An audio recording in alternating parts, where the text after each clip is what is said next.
Bonjour et bienvenue, c'est Bertrand, de la Fondation Magister, l'école des héros du monde réel. Je fais cette vidéo en réaction à ce qu'a dit Gérard Jugnot à propos du coup de gueule de Jean-Marie Bigard sur France Bleu. Le coup de gueule de Jean-Marie Bigard était contre le confinement et les mesures pourries prises par les décideurs. Et pour paraphraser, Gérard Jugnot a dit que le coup de gueule de Jean-Marie Bigard était bête et que même s'il était sincère, ça rendait pas son coup de gueule moins problématique. Au contraire, c'était ça le pire, qu'il croit sincèrement à ses bêtises. Pour appuyer sa pensée, il a également dit que Hitler, lui aussi, il était sincère. Et ça a été considéré par certains comme un dérapage, une comparaison qu'il fallait pas faire. Parce que ce n'est pas du tout comparable à Hitler. Et personnellement, je ne suis pas d'accord. Déjà, c'est un piège de croire que Hitler est si différent du reste de l'humanité et qu'on ne peut pas l'utiliser comme exemple pour illustrer certains arguments. En l'occurrence, je trouve que la référence à Hitler avait parfaitement sa place. Pas parce que Bigard est comparable à Hitler, mais pour souligner que l'on fasse des conneries de manière sincère ou pas, on s'en fout. La sincérité n'empêche pas la connerie irrationnelle. Et l'expression de la connerie irrationnelle galvanise dangereusement la connerie rationnelle et les dérives dangereuses. Donc, elle n'est pas à prendre à la légère. Autrement dit, l'argument de Gérard Jugnot, du moins comme je l'ai compris, c'est de dire qu'il faut faire attention et ne pas considérer certaines choses comme étant sans importance. Faut faire attention parce que les grandes dérives commencent souvent de manière relativement légère comme ça. Quand on commence à développer une forme de haine pour X ou Y. Il est probable que Jean-Marie Bigard, lui, ne va rien faire de sa colère. Oui. Mais peut-être que d'autres n'auront pas la même retenue et vont en faire quelque chose de leur colère. Et que les paroles de Jean-Marie Bigard auront été un catalyseur pour eux. Une forme de validation de leur colère envers X ou Y. Autrement dit, le but de l'argument n'est pas de dire que Bigard est un monstre comme Hitler pour avoir pensé et dit des choses pareilles, mais de dire que c'est ridicule de croire que ceux qui sont amenés à faire des monstruosités se croient eux-mêmes être des monstres. Ceux qui font des monstruosités ne réalisent pas forcément tout ce qui ne va pas avec leur position.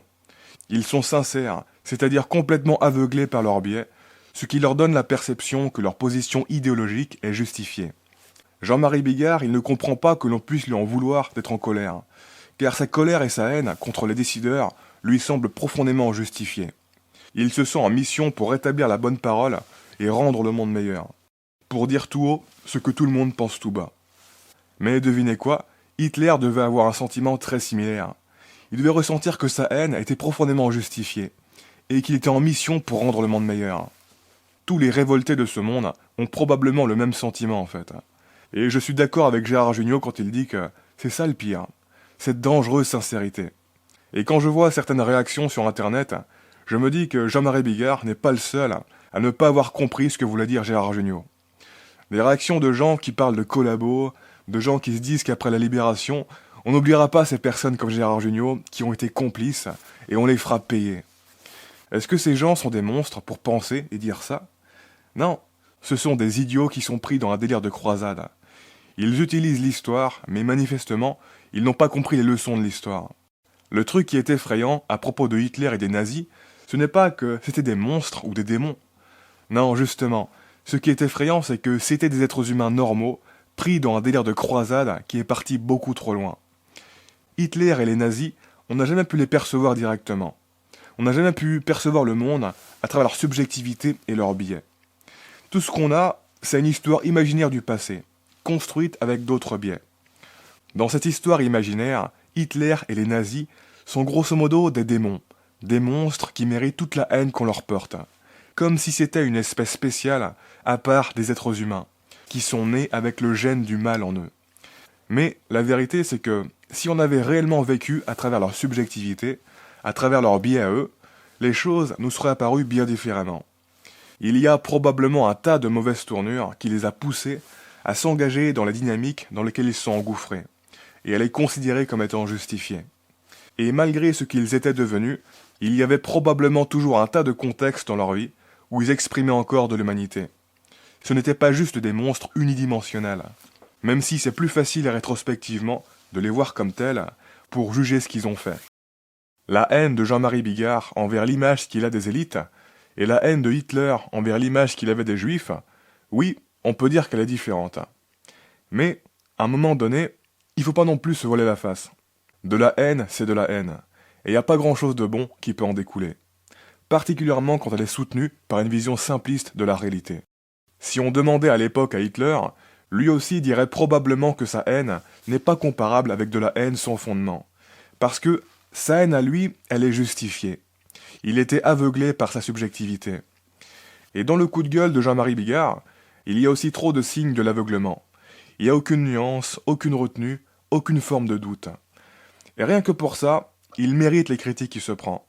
Ce n'est juste pas acceptable à notre époque d'avoir ce genre de dialogue. Étant donné le niveau de complexité des problèmes, c'est juste pas possible d'être aussi primitif dans son approche et de se croire sérieux. Bref, peut-être que je me trompe, mais je pense que la raison pour laquelle Hitler a pu atteindre un niveau aussi critique, ce n'est pas parce que son terrain intérieur a été particulièrement mauvais. Non, c'est probablement parce que son milieu extérieur n'a pas mis suffisamment de retenue pour mettre un stop à ses tendances. Au contraire, son milieu extérieur l'a probablement encouragé. Hitler aussi a probablement été corrompu par sa vision, ses émotions, sa colère, ses biais, son milieu, etc. Et par conséquent, oui, Hitler était probablement sincère dans sa vision. Il était pris dans son délire. Et donc, à un moment donné, il faut réaliser qu'on n'en a rien à faire si quelqu'un est sincère ou pas. Ce n'est pas un laisser-passer pour dire et faire des conneries sans retour de bâton de la société. De la même manière qu'on n'en a rien à faire que quelqu'un soit en profonde souffrance, cette profonde souffrance n'est pas un laisser-passer pour commettre des bêtises sans retour de bâton de la société. Les idiots de ce monde sont très souvent sincères, notamment quand ils diabolisent des choses. Ça n'en fait pas moins des idiots qui ne comprennent pas ce qu'ils critiquent et qui seraient incapables de proposer une solution de remplacement qui fonctionne sans ajouter plus de problèmes qu'elle n'en résout. Est-ce qu'ils sont condamnés à rester des idiots ? Non, jamais croire qu'on peut arranger un minimum les choses et que c'est en grande partie une question de culture et d'éducation. Mais, en attendant, on n'en a rien à faire qu'ils croient qu'ils ont raison dans leur tête. Je veux dire, oui, on peut avoir de l'empathie, on peut comprendre ce qui les a amenés à penser comme ça, mais on ne va pas tolérer ça sans rien dire et sans mettre de barrière. De la même manière qu'on ne va pas tolérer que notre chat pisse partout dans la maison. C'est plus important que jamais de faire attention à contrôler notre idiotie. Parce que c'est justement l'un de nos gros problèmes. On est souvent trop idiots pour se rendre compte que nos convictions sincères sont pourries, toxiques et dangereuses. Bref, si Jean-Marie Bigard ne veut pas être comparé à Hitler, alors c'est simple. Il a juste à ne pas exprimer sa colère en racontant des bêtises. Autrement dit, il a juste à prendre le temps de développer ses arguments de manière plus rigoureuse avant de gueuler. Et là, il méritera des excuses. Mais si tu balances sur des gens des arguments fumeux, en galvanisant l'émotion négative, faut pas venir pleurer et faire la victime innocente, si derrière toi aussi, tu te prends des critiques acerbes dans la face. Lui, il aurait le droit de balancer des trucs dans le vent, de dire qu'on entre dans une dictature, de dire que X ou Y est pourri, sans rien se prendre en retour. Si tu ne pèses pas tes mots, viens pas pleurer si on les pèse pas en retour. Bref, sur ce, voilà qui close cet épisode. Ciao.